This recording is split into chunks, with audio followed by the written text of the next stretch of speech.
Olá, irmãos.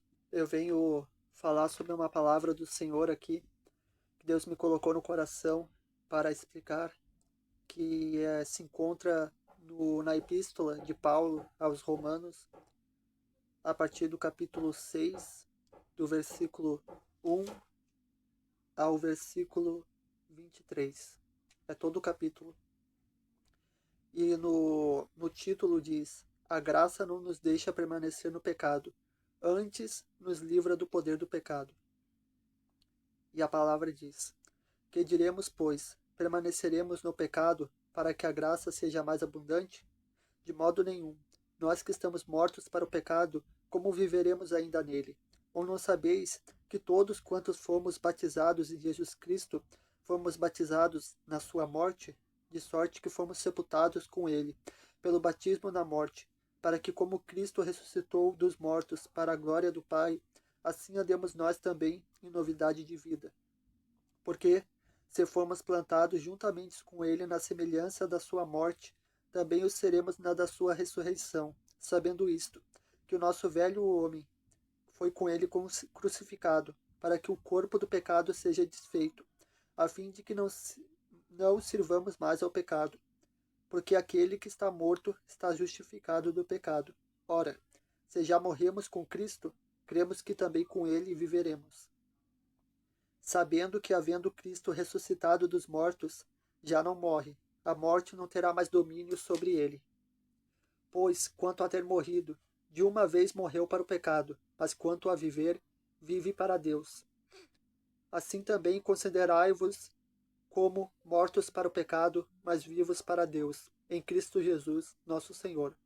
Não reine, portanto, o pecado em vosso corpo mortal, para lhe obedecerdes em suas concupiscências. Nem tampouco apresentei os vossos membros ao pecado, por instrumento de iniquidade, mas apresentai-vos a Deus, como vivos dentre os mortos, e os vossos membros a Deus, como instrumentos de justiça. Porque o pecado não terá domínio sobre vós, pois não estáis debaixo da lei, mas debaixo da graça.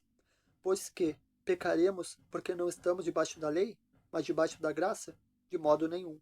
Não sabeis, vós, a quem vos apresentardes, para por servos e obedecer?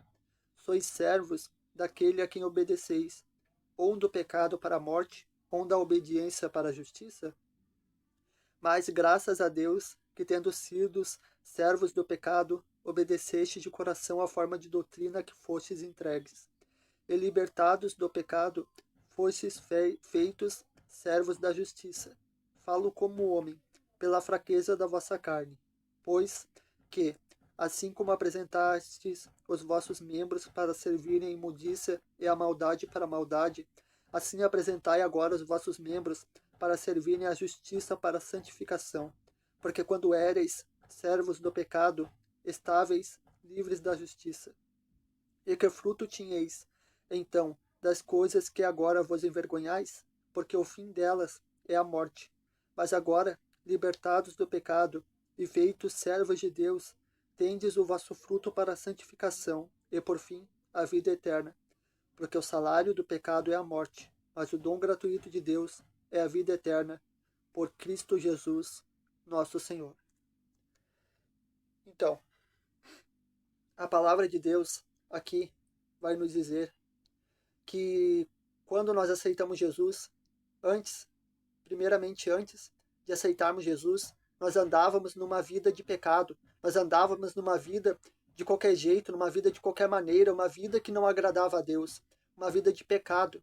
E a palavra nos diz aqui que o salário do pecado é a morte. E tudo aquilo que nós praticávamos nos trazia a morte, nos trazia tristeza, nos trazia confusão, nos trazia para longe de Deus. Mas a partir do momento que nós conhecemos a Jesus, que nós sabemos, que nós ouvimos a palavra de Deus, e aquela palavra de Deus, mais afiada que uma espada de dois gumes, penetra no nosso coração, e nós aceitamos a Jesus como nosso único e suficiente Salvador, a partir daquele momento, nós aceitamos a Jesus, nós vamos ser batizados.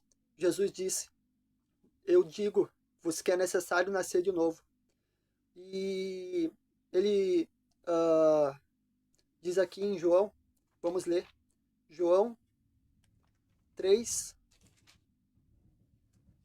João 3, a partir do versículo 1 diz: E havia entre os fariseus um homem chamado Nicodemos, príncipe dos judeus. Este foi ter de noite com Jesus e disse-lhe: Rabi, bem sabemos que és mestre, vindo de Deus, porque ninguém pode fazer esses sinais que tu fazes se Deus não for com ele. Jesus respondeu e disse-lhe: na verdade, te digo, que aquele que não nascer de novo não pode ver o reino de Deus. Disse-lhe Nicodemos: como pode um homem nascer sendo velho? Porventura pode tornar a entrar no ventre da sua mãe e nascer? E Jesus respondeu: na verdade, te digo, que aquele que não nascer da água e do Espírito não pode entrar no reino de Deus. O que é nascido da carne é carne, o que é nascido do Espírito é Espírito.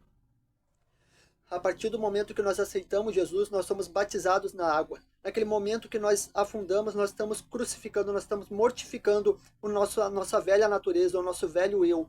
E no momento que nós saímos da água, nós estamos saindo como uma nova pessoa, como uma nova criatura, como filhos de Deus. A palavra nos diz que quando servíamos ao pecado, nós éramos considerados inimigos de Deus. Mas a partir do momento que nós recebemos o Espírito Santo na nossa vida, nos batizamos, nós temos o espírito de adoção, com o qual clamamos Abba Pai, ou seja, nós somos feitos filhos de Deus. Nós somos feitos filhos de Deus através do batismo, através da crucificação da nossa carne.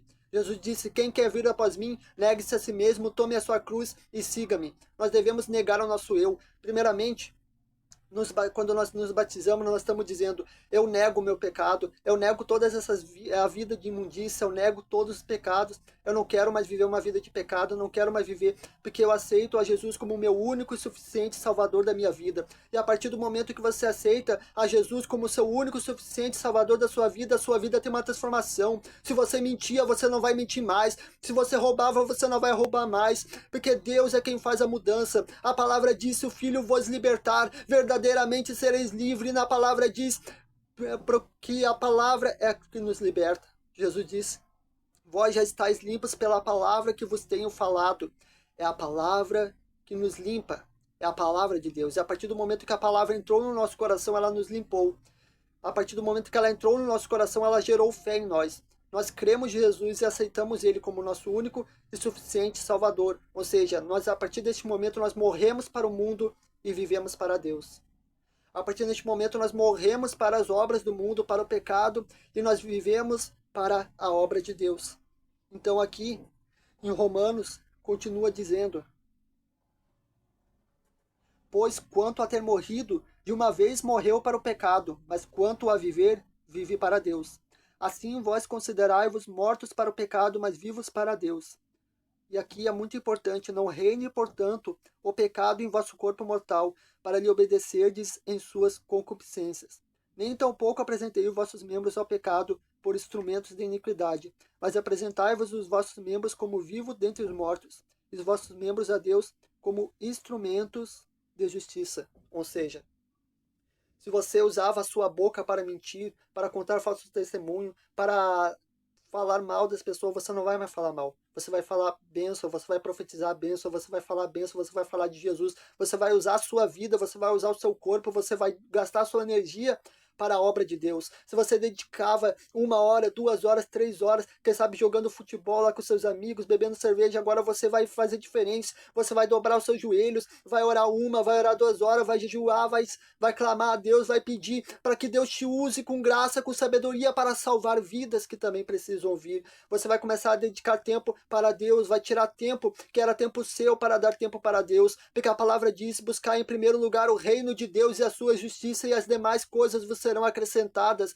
mas tem que ser buscado em primeiro lugar o reino de Deus. Não adianta querer que as coisas sejam acrescentadas, não adianta você querer que as coisas sejam acrescentadas na sua vida, se você não buscar o reino de Deus e a sua justiça em primeiro lugar. A palavra diz, Jesus disse: não vos preocupeis com o dia de amanhã, porque para cada dia basta o seu mal, porque para cada dia basta o seu mal. Olhar para os pássaros, que não semeiam nem colhem, mas mesmo assim o vosso Pai Celestial os tem alimentado. Não vos alimentará mais ainda vós, homens de pequena fé.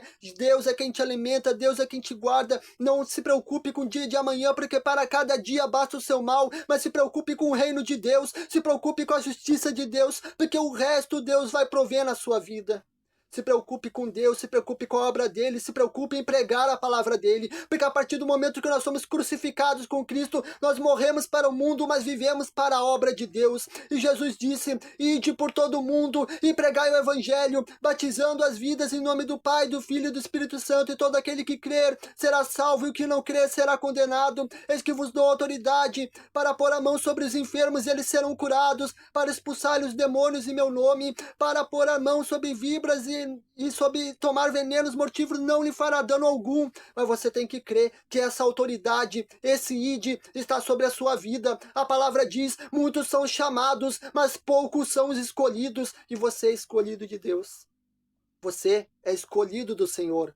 Você foi separado por Deus. A palavra diz: Deus pega as coisas loucas deste mundo para confundir as sábias. Deus pega as coisas que não são para confundir as que são. Porque quem sabe diziam que você não ia ser. Porque quem sabe diziam que você não ia sair daquele lugar, que você não sairia daquela situação. Mas a palavra diz que Ele nos tirou do lamaçal do pecado e nos tirou do charco de lodo e firmou nossos pés sobre uma rocha. A palavra diz que é Ele quem nos firmou. E se Ele foi quem te firmou, não se preocupe, porque o Deus que te guarda é o mesmo Deus que vai prover tudo na sua vida. Então creia em Deus, creia no Senhor, porque Ele é o nosso sustento, Ele é a nossa fortaleza. A palavra diz que aquele que habita no esconderijo do Altíssimo, a sombra do Onipotente descansará. Direi do Senhor: Ele é o meu Deus, o meu refúgio, a minha fortaleza. 1000 cairão ao teu lado, 10.000 à tua direita, mas tu não serás atingido. Somente com teus olhos olharás e verás a recompensa dos ímpios. A palavra diz que nós devemos confiar, porque Ele é quem é o nosso sustento, Ele é quem é o nosso esconderijo, Ele é quem nos guarda. Ele é quem te livra. A palavra diz que praga alguma chegará à sua tenda se você crer em Deus. Mas você deve crer em Deus, porque sem fé é impossível agradar a Deus. Então, se nós vivíamos em pecado, nós não vamos viver mais. É isto que Paulo estava querendo dizer aqui nesta palavra. E ele diz aqui no final: mas agora, libertados do pecado, fostes feitos servos de Deus para o vosso fruto, para a santificação e, por fim, a vida eterna. Porque o salário do pecado é a morte, mas o dom gratuito de Deus é a vida eterna por Cristo Jesus, nosso Senhor. A palavra diz em João 3,16 que Deus amou o mundo de tal maneira que deu seu Filho unigênito para que todo aquele que nele crer não pereça, mas tenha vida eterna. Ele deu a vida por ti, ele morreu naquela cruz, ele derramou seu sangue, ele levou chicotadas, ele levou uma coroa de espinho na cabeça para falar que ele te amava, que ele quer a sua alma, que ele quer te salvar, que ele quer te alcançar. Então creia que ele pode salvar você, ele pode salvar sua família. A palavra diz que Paulo disse para aquele carcereiro: crê no Senhor Jesus e será salvo tu e a tua casa. A promessa não é só para ti, a promessa é para a tua casa. Então, se você vivia em pecado, você não vai viver mais. E esta vida de santidade, de pureza, vai servir como testemunho para salvar a vida da sua família também. Então, acredite em Deus, confie em Deus, que Deus vai te salvar. Porque o salário do pecado é a morte. Se você procura o pecado, se você vive ainda em pecado, você saiba que o seu destino é a morte. A palavra diz que só há 2 caminhos: o caminho estreito que leva à salvação e o caminho espaçoso que leva à perdição. Só há céu e há inferno, não há outro lugar. E você escolhe, você tem a escolha nas suas mãos, se você quer Deus ou se você quer o inimigo, se você quer o céu ou se você quer o inferno, se você quer a salvação ou se você quer a perdição. Mas escolha a salvação. Escolha os caminhos de Deus, porque Deus é quem vai te abençoar e vai te guiar para o caminho dos céus. Então, se nós vivíamos em pecado, não vamos viver mais, mas vamos viver em justiça, em santificação, porque é isso que nos leva para a vida eterna. E foi isso que Paulo quis dizer. Que nós temos que apresentar agora a nossa vida em um sacrifício vivo e racional, que é o nosso culto diário ao Senhor. E o culto, meu irmão, não começa lá na igreja.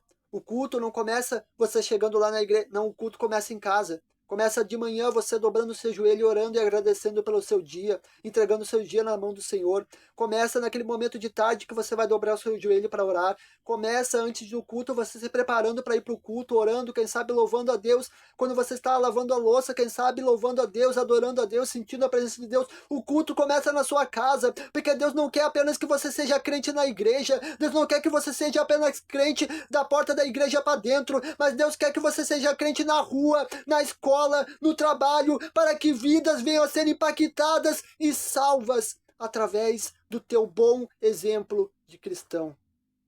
Então, Deus te escolheu para salvar aquele que se havia perdido, ele te escolheu para salvar, para pregar, para cumprir o ID, e você tem um chamado. Mesmo que seja através do louvor, mesmo que seja através da oração, mesmo que seja através, quem sabe, da pregação, mas Deus te chamou. Não desista, porque Deus te chamou.